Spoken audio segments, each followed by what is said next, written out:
muchas gracias a FIMIX por la invitación y a todos ustedes por un sábado mañana escuchar estas cosas que no solo son pesadas, sino que además tengo que tratar de encontrar algo por la razón por la cual las tienen que escuchar. Así que ese es el desafío más grande. En realidad, cuando me pidieron que buscara esta charla, yo la verdad que no encontraba mucho el gancho de decir, bueno, pero ¿por qué en una charla de mercado de futuro y de opciones debemos hablar de la reglamentación del Banco Central? Y en realidad, lo único o mejor dicho, lo que me parece importante tratar de entender es todo modelo o todo instrumento jurídico, financiero, económico que exista y es nuevo, tiene dos cosas interesantes para todos. Primero, la novedad, y como novedad todo el mundo trata de hablar y entenderlo. Después, si fue exitoso en algún lado, tratar de decir, bueno, ¿y por qué no puede ser acá? Pero tiene un tercer desafío, que es la responsabilidad de no destruir un instrumento. Es decir, la responsabilidad de que ese instrumento, una vez que se entra a popularizar, por lo menos entre los agentes económicos que están trabajando con él, tenga el suficiente nivel de información y todo el mundo esté conociendo de lo que estamos hablando de manera tal de no destruir instrumentos. Y vaya si Uruguay a veces tuvo tradición de destruir algunos instrumentos financieros por apuros o por coyunturas o lo que fuera. Entonces, el gran desafío es justamente tratar de construir responsablemente el concepto en sí mismo de este instrumento financiero. Yo recuerdo que en su momento, cuando por suerte se superó esa etapa, cuando por allá está Pablo Montaldo por ahí, obligaciones negociables. ¿Cuándo fue el Moro? ¿Cuánto hace? 10 años, más. Más, ¿no? Sí, por suerte uno con los años se va olvidando las cosas. Pero me acuerdo que fue un instrumento, todo el mundo trabajaba con él y todo el mundo decía, ¿pero por qué no haces una ON? ¿Por qué no? Y bueno, llegó un momento que, por diversas consulturas, pero también por problemas de información el instrumento colapsó y dejamos de usarlo. Después con los años, otra vez, pero no tan masificado como era eso. De alguna manera también, creo que por suerte más exitosamente y sin esas trancas, los fideicomisos pasó lo mismo. Y bueno, y con también, porque creo que además tiene otro desafío, que es que gran parte del éxito de esto está en otros mercados. Y el éxito de esto está justamente en información transparente en otros mercados que muchas veces directamente nosotros ni tenemos capacidad para influir. Entonces, el cliente que muchas veces ve en este tipo de instrumentos un potencial, tiene que tener claro la información. Y yo creo que esto es vital, justamente tratar de trabajar a través de regulados y conocer la normativa, que son derechos y que son obligaciones. ¿Por qué operar a través de un regulado? Como digo un regulado, quienes trabajamos con normas del Banco Central y a nivel mundial siempre se habla de ¿está regulado o no está regulado? ¿Qué quiere decir esto? ¿Hay alguna autoridad que eventualmente pueda sancionar a esta institución que está asesorando en instrumentos financieros? ¿Sí o no? ¿Está obligado él a hacer reportes o a tener determinado nivel de información a su regulador, al Banco Central o al supervisor bancario o al supervisor de valores o lo que fuera? Ustedes van a ver que día a día las partes, todos los regulados exigen trabajar con regulados. Y eso es algo que se está diseminando por todo el mundo. Si mi contraparte no tiene algún tipo de regulación, trato de eventualmente evitarlo. Entonces, ¿y eso por qué surge? Y surge básicamente por colapsos a veces en los mercados o por falta de información. Y en definitiva, al momento que eso colapsa, ¿dónde golpeo la puerta? Para que en definitiva defienda mi derecho como cliente o como contribuyente, iba a decir, pero como cliente es esto. Entonces, ¿por qué debo trabajar con regulados? ¿O por qué los mercados de este tipo, y especialmente sofisticados, tienen que trabajar con regulados? Y porque básicamente las asimetrías de información son muy grandes entre quien ofrece el producto y quien lo compra. Entonces, ese creo que es la razón de ser de tratar de trabajar con esto. Es decir, puede haber lugar para gente con falta de expertise. Sí, puede haber. El problema es si esa falta de expertise causa un daño, ¿quién me va a defender al final del día?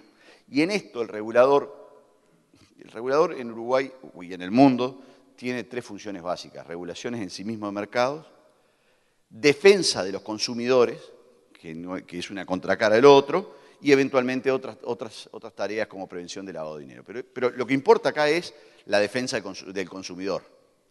Y por eso creo que de alguna manera trabajar con regulados tiene esa garantía. ¿Y qué es lo que le exige el Banco Central en el caso uruguayo? Primero, capacitación específica sobre determinados instrumentos financieros. El Banco Central, por ejemplo, acá hay una de las figuras que es el asesor financiero. El Banco Central está mirando la capacitación y creo yo que correctamente ha rechazado algunas inscripciones porque entiende que el nivel de capacitación que tiene eventualmente ese asesor no está al nivel de los instrumentos que está ofreciendo. Y eso, yo creo que a veces uno se queja como está del otro lado del Banco Central, pero también mirado del lado del cliente, está bien que se le exija. Naturalmente que el asesoramiento prestado tiene que estar de acuerdo al perfil del cliente. No puede ser cualquier asesoramiento, no puede ser cualquier tipo de capacitación. ¿Por qué? Porque cada perfil de cliente, si es un cliente agresivo, si es conservador, cada cliente tiene que tener un asesoramiento a su medida. Esa es otra de las exigencias. Debe llevar registro de los asesoramientos brindados. Esto es muy importante. Porque si en definitiva si el asesor me dijo comprá, no comprá, hacé tal o cual inversión y después sale mal, por el lado del cliente tiene la posibilidad de exigir ese mal asesoramiento, pero por el lado también del regulado tiene la garantía de que en definitiva asesoró sobre eso. Yo siempre digo que cuando se puede trabajar sin regulación y decir, bueno, si mientras no me descubran, sí se puede. El problema es el día que me descubren, ¿no? Es como todo. Como todo en la vida. El día que me descubren tengo el problema. Pero el día que me descubren tengo el problema, además, desde el punto de vista del regulado acá, o del no regulado que debió haber estado regulado, que es que el cliente pasa a ser mi principal enemigo. ¿Por qué? Porque en definitiva yo no tuve ninguna protección de regulación. O sea que esto opera como balance para los dos. Yo la posibilidad del cliente de poder exigir y tener, y eventualmente, si el asesoramiento no salió como yo pensaba porque subió, bajó, lo que fuere, bueno, ese es mi riesgo. Yo creo que el tema es saber administrar los riesgos y saber que cada cual va a estar sujeto a una determinada relación contractual. Y esa relación contractual puede ser mirada por un tercero. De esto se trata. Deben informar al cliente sobre las operaciones para que tome las decisiones con conocimiento. Al final del día la decisión tiene que ser del cliente y esto es fundamental. Hay veces que a mí me pasa como abogado, trato de dar un consejo y que el cliente dice, pero vos qué decís que haga. Y en definitiva, uno dice lo que de acuerdo al expertise en el área que uno esté, cree que hay que hacer. Pero lo principal que el cliente tiene que saber es que si esto sale mal, la decisión al final del día tiene que ser del cliente. Porque de lo contrario, la decisión la estoy tomando yo. Y el problema es, ¿participo en los riesgos de ganancia o de pérdida? Entonces, digo, esto quizás es muy básico, pero es real. Uno tiene que saber hasta dónde asesora y hasta dónde llega quién toma la decisión final. Si la voy a tomar yo como asesor, es una cosa, pero también voy a tener que decirle, pero mirá que los riesgos son A, B, C y D. Y si pasan, ¿qué pasa? Porque esto está todo bien hasta el día que pasa lo que no queremos que pase. Entonces, ese creo que es otro de los temas. Es decir, las decisiones se tienen que tomar con conocimiento y sobre todo se tienen que tomar sabiendo de quiénes son los riesgos y de quiénes van a ser las ganancias.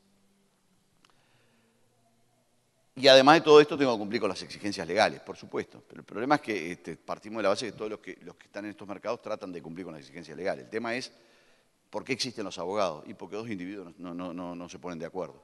Esa es la realidad.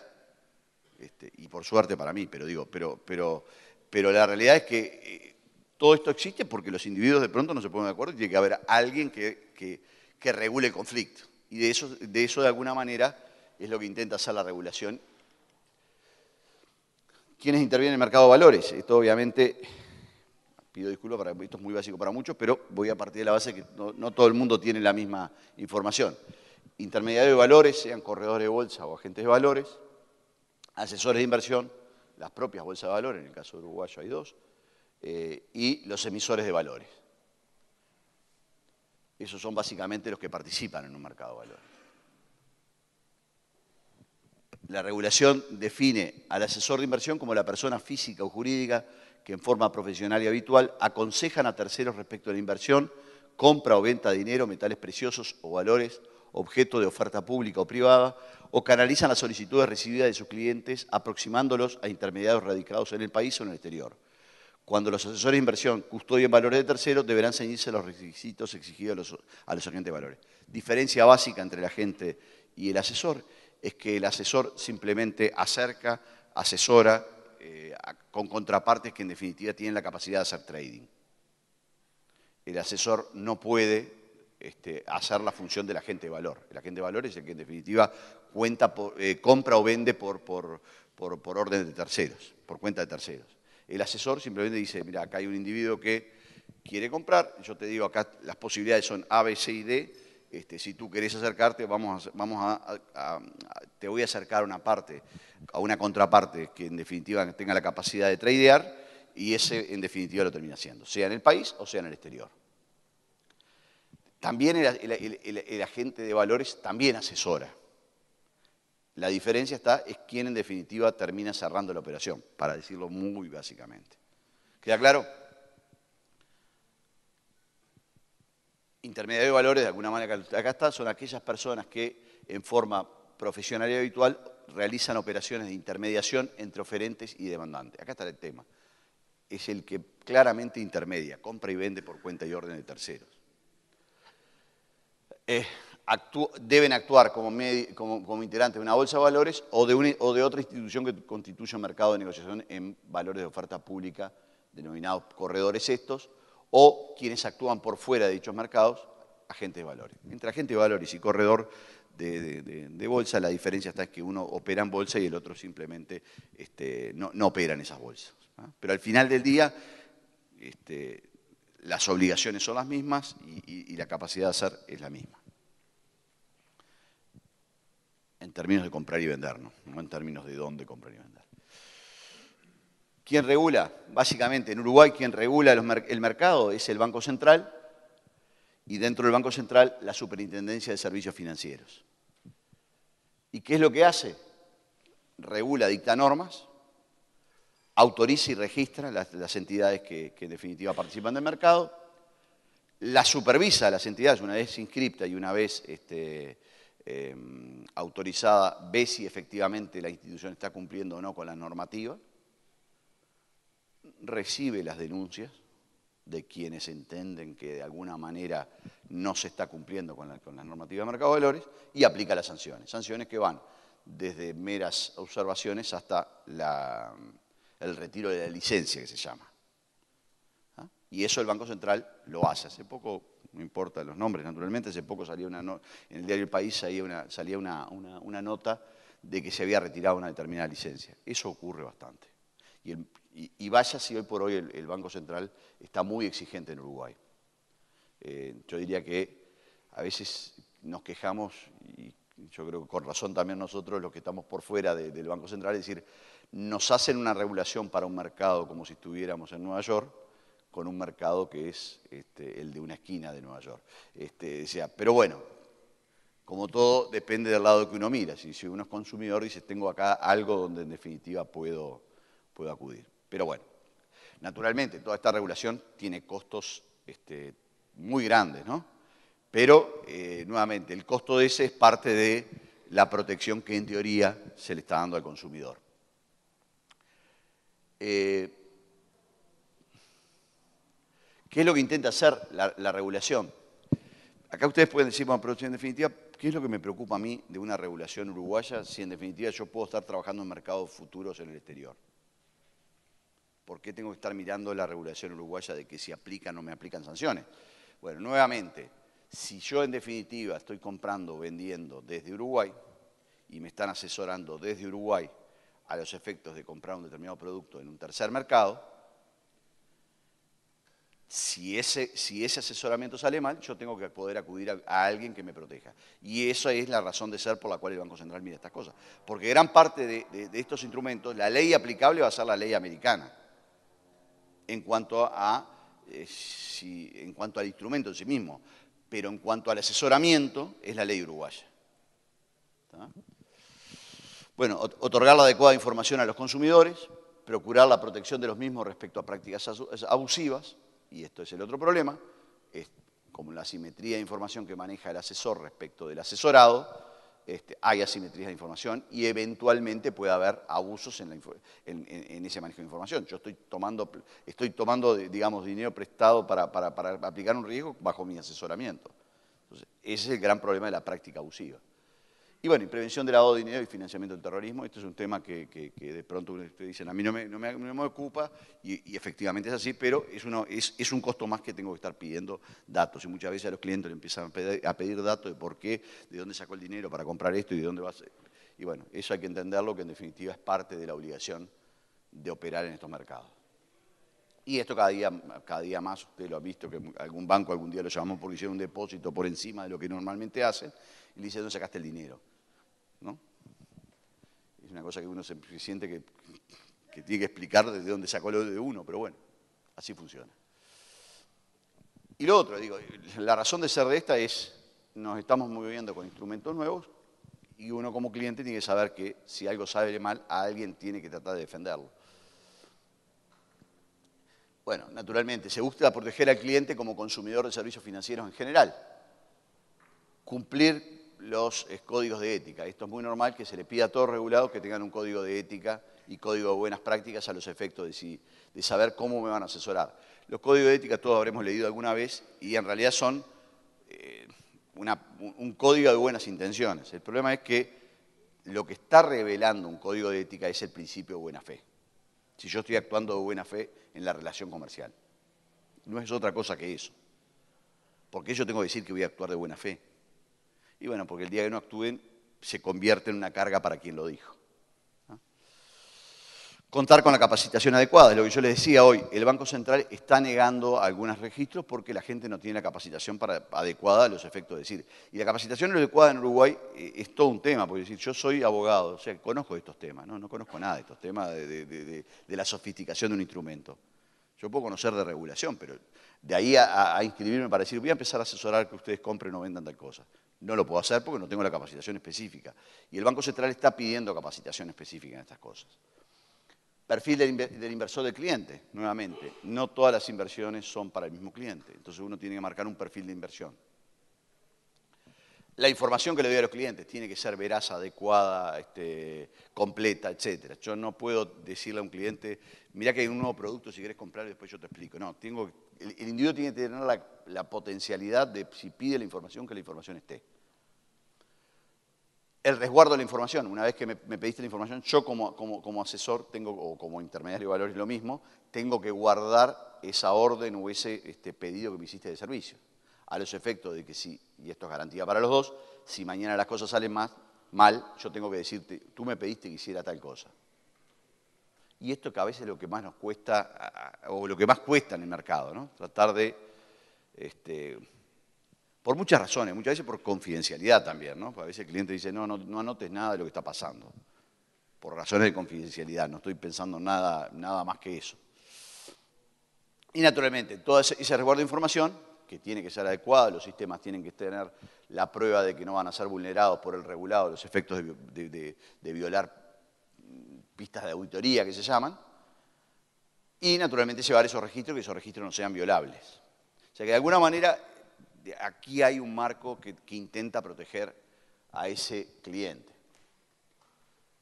En cuanto a capacitación, naturalmente se requiere capacitación para las tareas de asesoramiento, para definir los procedimientos de selección de los clientes, para definir los procedimientos para determinar si los instrumentos son adecuados a las características, lo que yo le decía, si efectivamente este instrumento se aplica a este nivel de cliente, y objetivo de la inversión del cliente, elaboración de informes y reportes sobre los instrumentos de mercado que se desempeñan, la obligación de tener la capacidad de poder mandarle reporte a los clientes míos, decirle, miren, está pasando A, B, C o D, y el trato en sí mismo del cliente. La contrapartida de todo esto es que yo como cliente tengo que tener la posibilidad de una central de reclamo. Tengo que tener la posibilidad de decir, si no me están dando este servicio, tengo que reclamarle a alguien. Y esa central de reclamo es el Banco Central. El perfil de inversión, se debe confeccionar un perfil de inversión de cliente, se debe obtener información que permita determinar instrumentos, cuáles instrumentos son adecuados. Esto es toda una ficha que en definitiva yo tengo que llenar para saber qué es lo que espera el cliente del, del instrumento que está tratando de comprar, cuáles son sus expectativas en cuanto a la ganancia y para qué lo quiere utilizar, cuál es su perfil en sí mismo, cuánto está dispuesto a arriesgar, si tiene un perfil de agresivo o conservador, etcétera, para saber si en definitiva lo que le voy a ofrecer es adecuado o no. Especialmente, y esto lo hemos hablado alguna vez con la gente de FIMIX, sobre todo cuando el problema es cuando mi cliente es alguien del campo, del agro, y está buscando un instrumento que de alguna manera intenta emular un mercado del propio producto que yo estoy produciendo. Entonces, ahí, más que nunca, tengo que saber para qué estoy comprando ese producto. Y sobre todo, cuál es lo que, si estoy buscando tratar de compensar una posible pérdida, o si simplemente estoy tratando de comprar un instrumento financiero, y punto. O estoy tratando de hacer un backup financiero de mi explotación. Y para eso, naturalmente, yo tengo que saberlo. El gran riesgo que tiene este tipo de instrumento, y en esto no me meto en el instrumento que, al igual que ustedes, uno lo va conociendo día a día, lo que sí digo es, el gran riesgo que tengo acá es, si yo desde mi casa empiezo a tratar de manejar estos instrumentos, y decir, bueno, ¿y qué pasa si compro tal producto a futuro que en definitiva tengo plantado acá para evitar eventualmente bajas o subas? El gran problema que tengo ahí es conocer el instrumento y saber en definitiva si yo estoy dispuesto a tomar esos riesgos. Todo esto es como jugar, a mí me gustan los caballos, ¿no? Entonces es como jugar a los caballos. Si de antemano leo las tabuladas y me dicen que el caballo va a andar fantástico, yo tengo que saber leer esa tabulada y tengo que saber tener otra cosa más. ¿Cómo estuvo el caballo durante la semana? Si el martes hizo un buen trabajo o no. Y eso en definitiva lo tiene que tener alguien que esté en el mercado. En el turf son los relojeros. Grandes mentirosos, pero que nos dicen que todo está fantástico, pero el relojero. Bueno, ¿qué quiero decir con esto, más allá del chiste turfístico? Es que en definitiva es muy difícil en un mercado tratar de apostar a pérdidas o ganancias si yo no tengo toda la información. Y si no tengo también las deficiencias de los productos, porque los productos tienen deficiencias. Porque en definitiva son manejados por... Cada vez que uno está diciendo que algo gana, otro está diciendo que algo pierde. Eso se llama la paralela en el turf, ¿no? Siempre hay uno o la clande, como se decía antes. La clande justamente es la contrapartida del mercado. Pero bueno, en definitiva, este es el punto, saber cuál es mi perfil como individuo que se acerca a un mercado. Dicha información se debe complementar con toda otra información que sea relevante. Y bueno, esto es, yo creo que en esto es muy sano que permanentemente la gente que se está moviendo en estos mercados mande información de lo que está pasando. Porque de lo contrario, las sorpresas ocurren. Y no vamos a inventar nosotros las sorpresas, ya han habido 10.000 sorpresas en estas cosas. ¿Qué es lo que se debe informar al cliente? Primero que nada, lo que debo informar es que quien está brindando el asesoramiento, de alguna manera, tiene o no este registro. O es un intermediario de valores, o es un asesor de inversiones, o es eventualmente un banco, o quien fuere. La especificación de los costos que va a incurrir el cliente. Este es otro tema. ¿Cuánto te va a costar esto? ¿Cuánto vas a ganar vos y cuánto voy a ganar yo como asesoramiento? ¿Quién me va a pagar a mí y quién te va a pagar a vos? Antiguamente las representaciones de Banco del Exterior siempre se decía que las representaciones, por ejemplo, yo era la representación uruguaya del Banco X del exterior, podían cobrarle al Banco X del exterior, pero no te podía cobrar a vos como cliente. Ese te tenía que cobrar el Banco del Exterior. Acá no es así, acá yo te puedo, digamos, tanto en el mercado de valores como los intermediarios de valores, perdón, como los asesores pueden cobrarle a las dos partes, pero tiene que estar claro cuánto te voy a cobrar y cuál va a ser mi ganancia, si va a ser porcentual, si va a ser fija o lo que fuere. Acerca de las características y riesgos de los productos sobre los que brinda asesoramiento y, naturalmente, constancia de la información. Esto es algo que en Uruguay recién se está tomando cultura. Por lado de los regulados, el Banco Central en los intermediarios de valores le está exigiendo mucho más en cuanto a grabar las órdenes, etcétera, etcétera. Pero quiero decir, es algo que en definitiva está prosperando en detrimento de los costos de todos los regulados, pero bueno, en garantía teóricamente de los clientes. Resguardo de la información, lo que yo le decía, ¿cómo sé que la información del asesoramiento va a estar resguardada a los efectos de evitar que yo que estoy dando el asesoramiento, si mañana algo salga mal, haga perder pistas de auditoría? Bueno, integridad de la información, disponibilidad, confidencialidad, autenticidad y confiabilidad. Esto es lo que en definitiva el Banco Central mira los sistemas y dice, bueno, este sistema puede ser violado por el propio que maneja esto, ¿no? Los registros. Registro de órdenes a canalizar a la institución exterior, órdenes verbales, órdenes escritas, poderes generales de administración. Las dos primeras son bastante obvias por la palabra, lo otro es cuando el cliente me dice, vos manejame a discreción.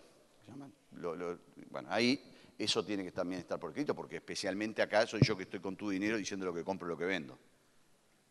En general, yo creo que no han habido grandes problemas, pero tiene que quedar claro esto. Prevención de lavado de dinero, simplemente esto es para que eventualmente como clientes sepan lo que pueden pedir. Naturalmente, del lado regulado y del supervisor, lo que pido es conocimiento de ese cliente, la identificación y la actividad. En Uruguay hay varias cosas que suceden cuando alguien le pregunta ¿de dónde sacaste el dinero? Lo primero que uno responde es ahorros familiares. ¿Quién no respondió acá alguna vez ahorros familiares? No corre más el ahorro familiar, ¿no? Es decir, el ahorro familiar desde el punto de vista de regulación no existe. Y lo otro es tu nivel de ingreso. Entonces, yo siempre digo que uno tiene niveles de ingresos en función de quién te hace la pregunta. Si es la DGI es bajo, si es un banco que te va a prestar es alto, y si es tu mujer, ¿para qué querés saber, ¿no? O tu esposo también, vamos a ser políticamente correctos. Pero quiero decir, los uruguayos tenemos un gran problema con estas cosas. Somos poco transparentes a los efectos de dar esta información. Es como la cédula, ¿no? Y acá no me voy a referir solo a los hombres, pero la cédula es una cosa que, ¿para qué querés la cédula? Salvo que ya por un sorteo, siempre decía, había los cambios, te cuento, yo creo que Pablo lo ha escuchado alguna vez, cuando empezaron a pedir todas estas cosas, la gente le pedía cédula. ¿Y para qué querés la cédula mía? Le decían, porque estamos hablando de 10 años atrás. Y una vez un individuo que los clientes no le daban la cédula para registrar, entonces el tipo hizo algo que es bien uruguayo la respuesta. Hizo un sorteo. Si me das la cédula para así yo te guardo todos tus datos, participás en un sorteo para cualquier cosa. Ahí no tenés problema, ahí la gente te da la cédula, o sea, por la posibilidad de ganar algo, ahí te da la cédula. Son esas cosas que, bueno, creo que se ha sofisticado mucho más en Uruguay, pero de alguna manera uno tiene que saber que eso ocurre, que los uruguayos somos bichos complicados. Otra cosa, otro de los mitos, los argentinos son complicadísimos. Bueno, complicados somos nosotros. Nosotros somos terribles, porque un argentino más o menos le explicás y te da las cosas. Mientras no se la deja a la FIP, te está tranquilo. Nosotros no sabemos, no te la quiero dar a vos, porque ¿qué querés saber de mi vida vos? ¿No? Entonces es complicado el Uruguay. Yo siempre digo, el bicho más complicado es el uruguayo, no es otro. Conocimiento directo del cliente, identificación y actividad. El registro de asesoramiento y el resguardo de información. Cliente de instituciones financieras al exterior. Acá muchas veces los pedidos de información son mucho más exigentes, desde el exterior. ¿Por qué? Porque el nivel de sofisticación de los mercados son muy superiores también. No basta con llenar de pronto determinado formulario, sino tengo que llenar mucho más, cuál es mi nivel de ingreso, etcétera, etcétera, de dónde saqué el dinero, de cuándo obtuve. Pero lo que quiero marcar con esto es que muchas veces, para poder participar de determinados mercados o para comprar determinados instrumentos, me van a exigir mucho más información que en Uruguay, ¿no? Y esto, naturalmente, voy a tener que brindarlo, sobre todo cuando soy yo que estoy, no cuando el regulado está comprando a nombre propio pero por cuenta de terceros, sino cuando lo estoy haciendo yo como cliente a través de un asesoramiento. Finalmente, otros aspectos a tener en cuenta. ¿Qué es la oferta pública? Bueno, naturalmente este tipo de mercados yo participo de algún mercado abierto y de oferta pública, no en Uruguay, sino en el exterior. Pero yo creo que en Uruguay, de alguna manera, esto también se va a venir. Nuestros niveles de volúmenes a veces no son los adecuados, pero en algún momento va a existir algún mercado. Siempre se habla de, y esto es una contracara tributaria, Lo bueno que tienen estos mercados es que son transparentes, es decir, y esto es, yo sé realmente a los precios que estás comprando y sé realmente que no estás jugando con precios a los efectos de obtener una ganancia o pérdida más allá de la económica, sino que querés transportarlo al fisco. Entonces, esto tiene otra ventaja desde el punto de vista tributario. Los fiscos suelen beneficiar este tipo de instrumentos. En Uruguay ya existe una norma, por ejemplo, cuando existen emisiones en bolsas de valores que son claramente transparentes, en donde yo no precompro nada. O sea, de alguna manera, la oferta pública tiene como ventaja es que todos, en la medida que creamos que esa oferta no está siendo manejada por nadie, es un mercado transparente, y si es un mercado transparente es confiable desde el punto de vista de tanto de los clientes, sino que sobre todo también del fisco. Acá hay todo un tema de, y me voy 3 segundos de este tema, en precios de transferencia. Es decir, cuando yo estoy lidiando con partes reguladas, o especialmente, esto fue un tema que en Argentina se dio mucho, que se llamaba el sexto método, cuando los graneleros argentinos exportaban a un precio que en definitiva era el del futuro, pero no tomaban en cuenta el momento de la embarcación. Entonces jugaban con el precio y los efectos de la ganancia y de la pérdida. Entonces le decían al fisco argentino, mire, yo voy a tener una ganancia, tengo una pérdida en función de cuánto compré el futuro. Y entonces decían, no, pero también me importa, el fisco dijo en un momento, está bien que primero tiene que trabajar en un mercado transparente, sin duda, pero lo que quiero saber es el día que usted embarca, ese va a ser el día clave. Y acá en Uruguay hay una normativa parecida también en materia de precio de transferencia. El día del embarque es el día clave, porque es un día objetivo. Pero por eso digo, el mercado de valores tiene un montón de ventajas, la oferta de valores públicos, y sobre todo es una oferta muy regulada, y en Uruguay, desgraciadamente, por la cantidad y el exceso de regulación, es muy cara. Se hace muy difícil, tiene que ser volúmenes importantes de dinero para poder hacer una oferta pública. Desgraciadamente, porque a veces, como todo, tiene su contracara, es decir, el exceso de pedido de información es porque el Banco Central ya se quemó con leche, pero también quemarse con leche implica un montón de costos. Por eso quizás no sea tan popularizado, por tamaño de mercado, básicamente, ¿no? Oferta privada. La oferta privada es generalmente la que normalmente existe más en Uruguay. Cuando yo hago una oferta que no está dirigida al público masivo, digo, bueno, entre personas de un círculo cerrado vamos a... Y no hago una presentación pública sobre esa oferta, sino básicamente digo, mirá, hay una posibilidad de invertir en tal o cual producto, tendrías que poner tanto y vamos a hacer una emisión privada. Eso es lo que en Uruguay hay mucho más, y sobre todo, y ahí se utiliza todo instrumento fideicomiso, eso es lo que más hay en Uruguay. ¿Por qué? Porque básicamente acá yo no tengo que hacer una regulación frente al Banco Central. Pero es acá, yo creo, y gran parte de las que han tenido éxito incluso han sido ofertas privadas. Información brindada al inversor debe dejarse constancia de que se trata de una oferta privada y que no está regulada por el Banco Central. En caso de que el Banco Central lo solicite, debe presentarse la copia, pero básicamente esto es un acuerdo entre partes en donde tiene que estar muy claro el contrato de emisión a lo que estoy invirtiendo y para qué estoy invirtiendo. ¿Está? Bien. Lo otro es, a pesar de que los secretos en Uruguay han caído muchísimo, todas estas operaciones están sujetas a secreto. Y en materia especialmente del secreto profesional sobre todo los intermediarios de valores, la norma que establece la posibilidad de levantar el secreto bancario por parte del fisco es una norma que habla de secreto bancario y de las instituciones reguladas por el artículo 1 de la ley, que en definitiva son básicamente bancos. Entonces ahí ha habido una interpretación de la cual yo participo también, es que la información en determinados circuitos y sobre todo con determinadas personas, como pueden ser los intermediarios de valores, no está sujeto al levantamiento del secreto. Es un tema muy puntual que hay. Pero hoy básicamente en Uruguay, los secretos existen, pero pueden ser levantados por razones fiscales y más allá todavía con toda la tendencia del Uruguay a firmar acuerdos de intercambio de información tributaria. El gran tema acá, sobre todo cuando trabajo con mercados del exterior, es que la información no está en Uruguay. Si yo estoy trabajando en mercado de futuros de otro país y de otra ciudad, yo lo que tengo como información es que, en definitiva, viniste vos y me preguntaste. Sí, vino y me preguntó qué quería comprar, pero yo no te compré por vos, vos compraste en el exterior, con lo cual es más difícil que se pueda acceder a esa información porque tengo que ir a pedirle al fisco, si es del caso americano, que me dé la información. Al final del día si todo se consigue, pero es un tema de costos de la administración tributaria, y hasta cuánto estoy dispuesto a correr atrás de esto. Y cuando te la juran, te corren hasta el fin del mundo, ¿no? Eso seguro. Tengo alguna experiencia de algún cliente que lo han seguido al fin del mundo. Pero bueno, proceso de intercambio de información. Obviamente que el intercambio de información en Uruguay y sobre todo, ¿por qué se firman estos tratados? Para que todo el mundo sepa que te puedo perseguir. Ahora, para que efectivamente se obtenga la información, es mucho más complejo que simplemente te voy a dar la información. Por supuesto que con esto nadie queda tranquilo. Yo siempre digo, el día que te van a pedir algo,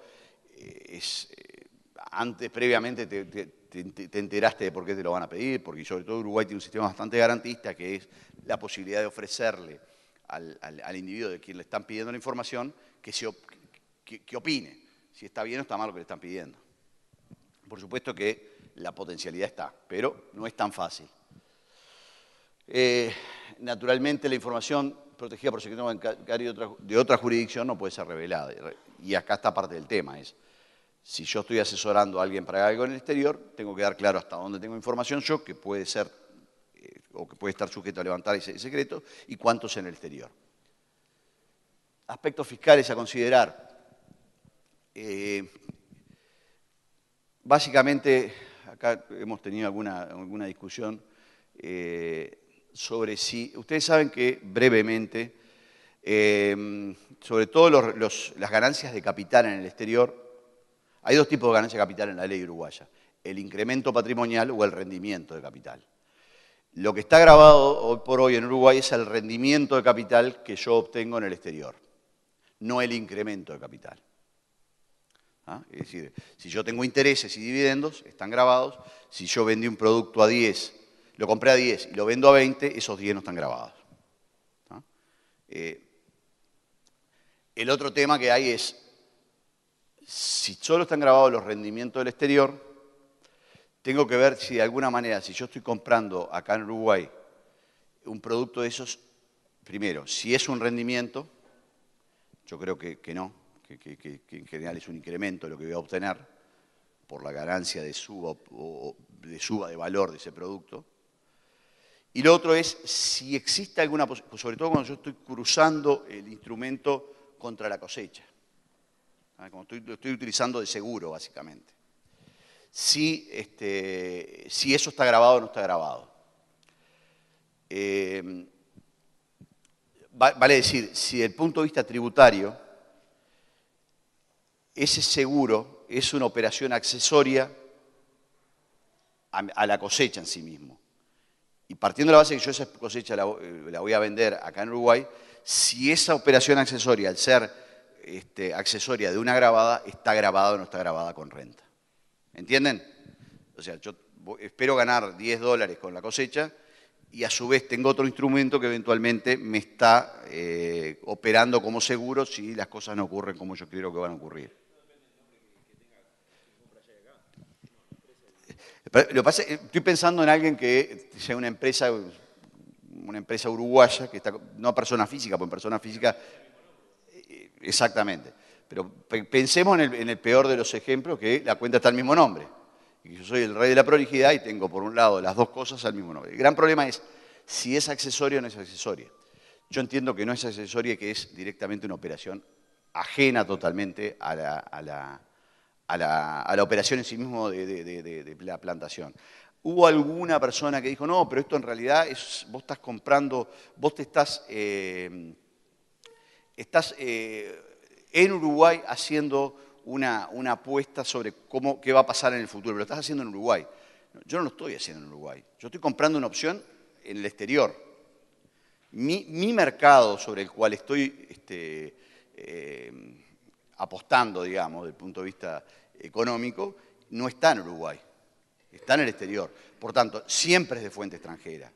Nunca puede ser accesorio porque en definitiva son operaciones totalmente independientes. Por otra parte, existe alguna vieja consulta de la DGI que dice que todas las operaciones de financiamiento accesorias a las exportaciones se consideran también de fuente extranjera. Y por último, aun cuando fuera de fuente extranjera, no estaría grabada porque es un incremento patrimonial. Yo no estoy obteniendo un interés, no estoy obteniendo un dividendo.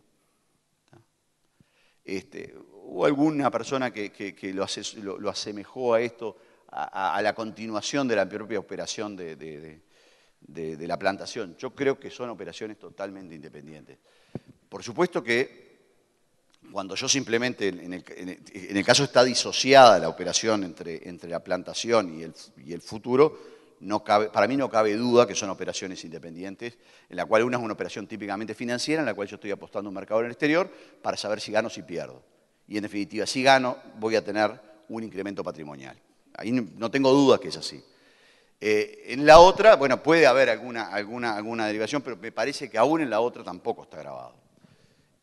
Naturalmente, la DGI hace poco pidió que se hicieran trabajos sobre instrumentos financieros, híbridos, no híbridos, futuros, opciones, porque naturalmente hay mucho desconocimiento de parte, desconocimiento cuando digo es falta de información de cómo opera en sí mismo el mercado.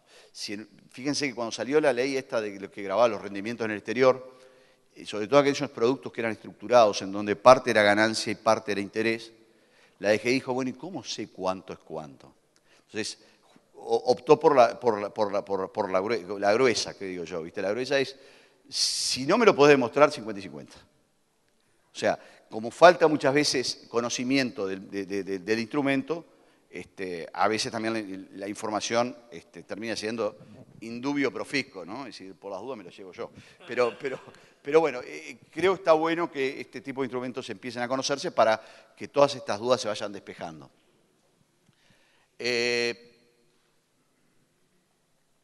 Bien, traté de tomar todos los temas, naturalmente si hubiera alguna duda de las órdenes, y para condensar simplemente decir, bueno, al ser un instrumento nuevo está bueno que todos manejen la información, no está bueno que ninguno trabaje en esto sin el adecuado asesoramiento. Este tipo digamos, de eventos son importantes para conocer algo más que simplemente lo que uno ve en el diario de si subió o si bajó, sino cómo opera en sí mismo, cuáles son los riesgos que hay. Y lo otro es, de alguna manera, saber que desde el punto de vista del Banco Central está mirando estas cosas y que también el fisco está mirando estas cosas de los efectos de evitar que por estos instrumentos se pierda renta. No tiene ningún otro fin altruista más que ese.